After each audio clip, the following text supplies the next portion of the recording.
हरे कृष्णा। जय श्री कृष्णा मित्रों, जय श्री कृष्णा, जय श्री कृष्णा मित्रों। पिछले वीडियो में हमने गीता के 6वें अध्याय के महात्म्य के बारे में जाना था और अब उससे आगे बढ़ते हुए आज के वीडियो में हम भगवत गीता के 7वें अध्याय के महात्म्य के बारे में जानेंगे।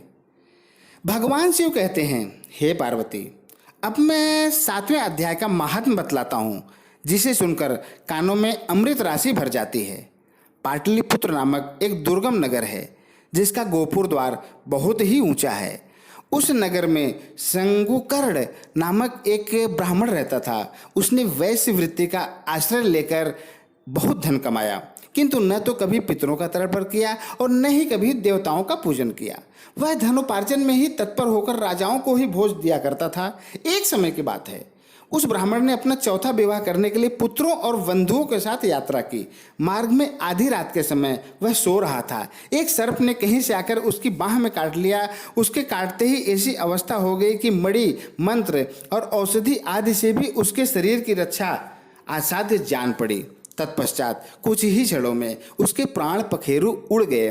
फिर बहुत समय के बाद वह प्रेत सर्प योनि में उत्पन्न हुआ। उसका चित्त धन की वासना में बंधा था। उसने पूर्व वृत्तांत को स्मरण करके सोचा, मैंने जो घर के बाहर करोड़ों की संख्या में अपना धन गाड़ रखा है, उससे इन पुत्रों को वंचित करके स्वयं ही उसकी रक्षा करूंगा। एक दिन सांप की योनि से पीड़ित होकर पिता ने स्वप्न में अपने पुत्रों के समक्ष आकर अपना मनोभाव बताया। तब उसके निरंकुश पुत्रों ने सवेरे उठकर बड़े विस्मय के साथ एक दूसरे से स्वप्न की बातें कहीं।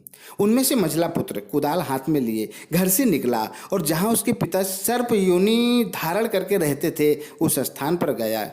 यद्यपि उसे धन के स्थान का ठीक ठीक पता नहीं था, तो भी उसने चिन्हों से उसका ठीक निश्चय कर लिया और लोभ बुद्धि से वहां पहुंचकर बाबी को खोदना आरंभ किया।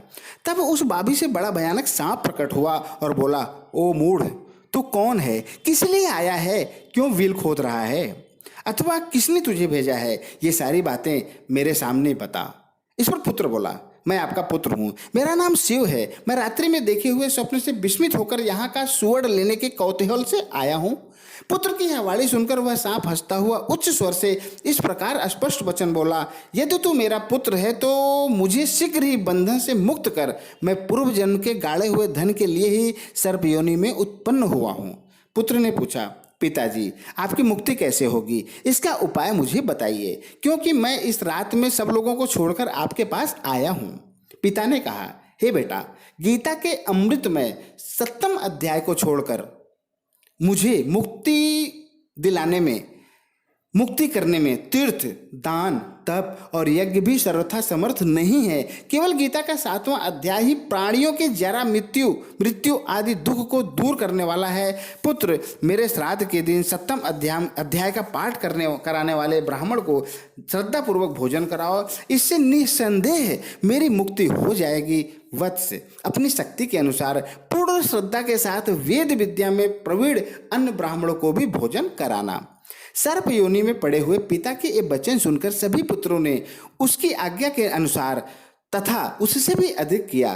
तब संकुकर्ण ने अपने सर्प शरीर को त्याग कर दिव्य देह धारण किया और सारा धन पुत्रों को अधीन कर दिया।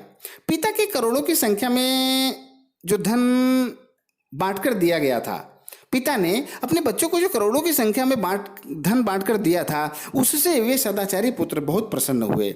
उनकी बुद्धि धर्म में लगी हुई थी, इसलिए उन्होंने बावली, कुआं, पोखरा, यज्ञ तथा देव मंदिर के लिए उस धन का उपयोग किया और अन्नशाला भी बनवाई। तत्पश्चात 7वें अध्याय का सदा जप करते हुए उन्होंने मोक्ष प्राप्त किया।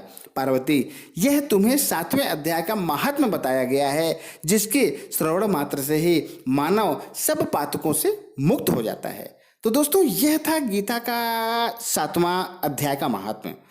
अगले वीडियो में हम आपके लिए लेकर आएंगे भगवत गीता के 8वें अध्याय का महात्म्य। तो आज के लिए सिर्फ इतना ही। अगले वीडियो में हमारी फिर मुलाकात होगी। तब तक के लिए जय श्री कृष्णा।